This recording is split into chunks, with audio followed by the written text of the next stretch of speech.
What's going on? My name is Amy. Welcome to the channel. I am a day trader and a long-term investor, and this is going to be one of the videos I like to make about long-term investing. So I need to give a background on this particular stock, AXON, or Axon as I like to call it. My history of this stock, and I forget how it even came upon my radar, but it was on my radar back in the beginning of the year, end of January, early February, and I watched this kind of high price stock take off, like just go nuts. And I'm like, oh, I should buy in, but I want to buy on the dip, and I'm gonna do partial share buying, which means you're buying like fractions of one single share, because at the time I think it was close to 600. I'm just pulling up the chart on Robinhood, kind of guessing where it was, because I was investing daily on Robinhood, and I said, this is on my radar. It was like in the 600s, and I was like, well, I'm just gonna partial buy. So I started a daily investment on it, and right away it took off, and I'm like, oh, it looks really good, and I'm just buying a few bucks a day. I think I was buying like $5 or $10 a day at most, and every now and then if there was a little dip, I'd put in a little extra. Well, let's see, February, you can literally date this on the line chart here, February 18th. you see this nice spike going up, February 18th, and then boom, huge drop. And this sucker went from 710, it hit 700, and there was a massive rejection, and over the next week, it just sold. And I think at the time I knew, the overall market was not as great by any means as it was in November, December. Kind of was waiting for, the falling knife to drop, or to be caught and it start to come back up. And I kind of chickened out, and once the sucker was down $150 a share from its peak, I was like, you know what? I don't have a lot in this position. I didn't have anywhere close to a whole share, but I did not feel comfortable holding it. And I was like, I don't know where this is going to go. Like, it could just, keep plummeting. It's a high price stock, and it's already, went from 710 down to its lowest of, I forget exactly where I got out. I think around 520, 515, but from 710, right? Like I said, at least $150 drop. And it went all the way to below 500 at one point. And I'm like, okay, I'm just going to take a small loss. Like, I don't think I had more than maybe $100 in it. And so, I just took a loss on it, but it was small for not owning a whole share. And I kind of was like, I'm done with it, And then fast forward, sometime in July, beginning of July, I go to look this stock up, because I'm just like, I wonder where it's at now, all these months later. And I was like, dang it. It had shot up so much. It was in the 700s again. And I was like, I should have bought the dip. I should have bought when it was way down there at like 500 something. And not freaked out about it, and I was like, okay, lessons learned here. Number one, I, should have treated it like a long-term hold from the beginning when I first bought it in Robinhood. And I treated it like a swing trade. And when you trade like that, you have to be willing to stomach things that happen, such as that big drop. This particular stock, when I kind of looked at its history and its patterns, and then my own personal experience, I was like, this is normal. This is, by the way, the company does, they do technology, they do products for law enforcement, so like body cams and things like that, the police officers wear. That's kind of their big focus. And I think when that big drop happened, they had lost some sort of government contract, something with Department of Defense or something like that. And that was the scare. And I'm like, so what, in my mind. But apparently the market didn't like it. So yeah, I learned my lesson. And when I saw how much it had recovered in a few months, I was like, okay, I'm going to buy this again. This time I'm going to buy it in my retirement account, my traditional IRA. And I said, I'm going to just buy and long-term investment. Like, I'm totally fine holding it long-term because I've seen it recover from a very big drop in a very short period of time. And I just felt like it was a very strong stock. Like on the year to date, right now, it's up 42.76%, which is pretty stinking good considering the S&P is up, what, like 7%, barely. And even over 1 year, the sucker is up 197.99%. So I was like, I'm okay holding this stock. So I bought in on my IRA, and this time I did it a little different. I actually bought whole shares, 700 something and up. And I started buying when it was around, I want to say it was around 780s. And I have to laugh because it's just funny. This sucker, as soon as I start buying 780s, it's like, okay, let's go down to 770s. And I'm like, yeah, whatever, and it proceeds to drop again. And I'm like massive drop, right? So I'm telling a friend about this stock and I said, it's a really good stock. Like, I think their fundamentals are strong. I don't look into that as much as I used to when I first started investing, back in like 2012. I used to look at all that stuff. Really, nowadays, I'm looking at charts because of my day trading background now. I'm looking at technicals. I'm looking at what looks good about it. And again, I was wanting to hold it for long term. So I'm like, okay, it's dropping. And I'm like, buy the dip. And I just kept buying. And my friend I told about it, he was like, oh, how's it going with that? Because he ended up buying some shares too when I first told him about it. And I said, well, it's going down, but I'm buying the dip. And he's like, well, you must be buying a lot of dip. Like, hey, you know what? I have conviction in it. I have like full faith in it.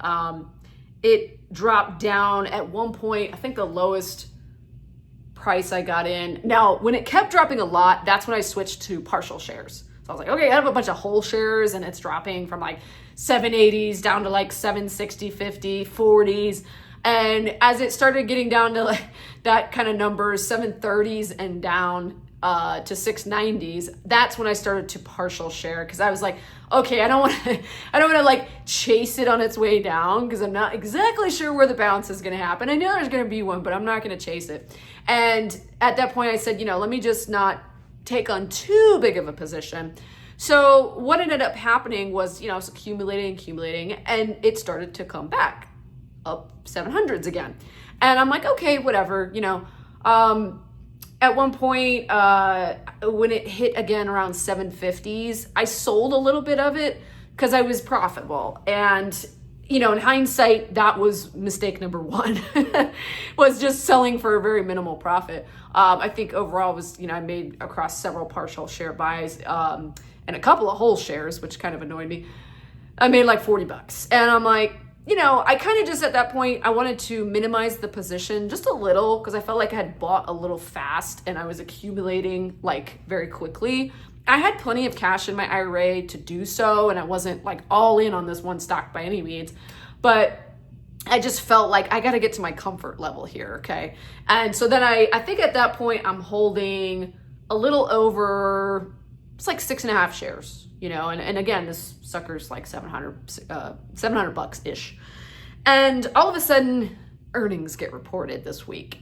And I'm like, ooh, I'm kind of excited because everything I researched about what their earnings might look like, all sounded like very good news, positive, that kind of thing. And even ChatGPT was like, analysts are calling, it bullish and it's looking good. So I was like, okay, and kind of in my mind, I was like, if this guy goes over 800, I'm like thinking, like 805, I've got some shares I bought like 775, 785 that, I'm holding on. I think I still had some at 760s. And I was like, that'd be a nice, little gain. And what proceeds to happen is it shoots way past 805. And I'm like, okay, great. So I'm watching the stock and, on earnings date, I was kind of like the day of the open, or the day of the earnings, when they announced in the pre-market, I saw the spike. It went up like, let me see if I can find the prior. I think it went up like $30 or $40 in the pre-market. So I put an order, not expecting to get filled actually in pre-market. I put an order to sell one share at like 805. And I was like, let me just, in case it dumps at the open, I'll cash out one of them, And surprisingly, the order actually got filled, which I thought was interesting because I think it was moving so quickly in the pre-market. Fidelity actually gave me an even better fill. I think Fidelity ended up filling me at like 810 or something, maybe even a little bit higher than that. One thing to note on this particular stock is the spread, the bid, the ask is usually very wide. It's a high price stock. The volume is not going to be like Apple or Nvidia or Microsoft. You're talking much less volume. If you're okay with that, just setting limit orders for what you want to sell at is just the way to go, and not try to, of course, by any means, don't day trade this stock. But yeah, I saw that the bid and the ask were pretty spread out, and then I got filled like immediately. And like I said, it was even better fill price than what I entered my limit order at. So I'm like, oh, okay, great. And I didn't even notice that till later. But throughout that morning, the stock kept rising. So I ended up selling I think it was 5 total shares that day. This would have been August 5th, I think. Was it yesterday? I'm not even sure anymore. The week's a blur. And the next set of shares I sold a batch of was cumulative from the first, share I mentioned in pre-market altogether, was how I earned the $379 and whatever the change was, I said. That was all of it, And I'm like, wow, on 5 shares, like, that's pretty good. Of course, in hindsight, wish I would have held on to those other shares I had purchased and, was selling at $7.55, could have sold at $8.45 or $8.50. And yeah, I think the last batch I sold, the highest price, I put $8.45 and again, got filled at a better price. Like $8.54, $8.55 is what I actually got filled for. Again, I don't know, volatility, spreads, went in my favor. I'll take it any day, all day. So yeah, so that's how I ended up profiting. And why did I sell something that I was going to long-term hold? Because I was like, you know what? Sometimes I think it's just smart to lock in gains. I didn't want to hold long-term and miss this incredible move. For somebody who, it's funny, I had the intention this time of not swing trading, but actually long-term holding. And I held these shares for a max of 3 weeks and was buying in different time periods. So some of them I didn't even own that long. And for it to shoot up that much, in some cases, like, yeah, I didn't even know, like $70 a share, whatever it was. I'm like, okay, I'm gonna lock it in, So did I hold any of them? Am I still keeping shares? Yes. I have a whopping 1.5 shares left in my portfolio. I am sure there will be another wild dip on this beautiful stock, in which case I'll be lined up and ready to buy again. So right now, it's kind of on these highs from after earnings. I saw it hit as high as like 880 something, and it's come back down. In fact, today it was actually red on the day. I think it was in like 863 it closed or something. But I was like, if it comes back up 875, 880 again, maybe I sell that last share. I'm not really concerned about it. That last one I think I bought at a much higher price, like 775 or 780. So, but yeah, still in the green, I'll take that. Just to give you an idea of the costs per share of what I did sell yesterday. The lowest price share was $760.95. Then I had a 765, a 774, 775, and 776. All of those ending in a quarter. And that was my, my dip buys earlier. Well, some of these were kind of bought at the high and then it dropped. But anyways, I got out of some of the higher priced quote unquote ones. And yeah, I was like, I'm just going to hold on to this last one. So the plan is to watch for the next dip. Possibly sell the one that I still have. I'll hold on to the half share, like why not?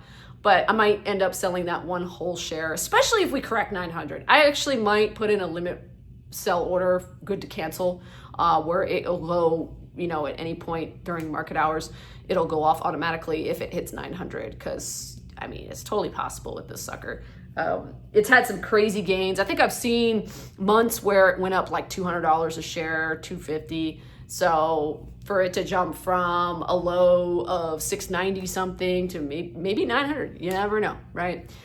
In about a month, which is pretty cool. So anyways, I hope you enjoyed the video. Feel free to come hang with me on Telegram. I've got Amy's Trading Tribe, and I'm gonna put a link in case you're interested in just joining, because that's my day trading group.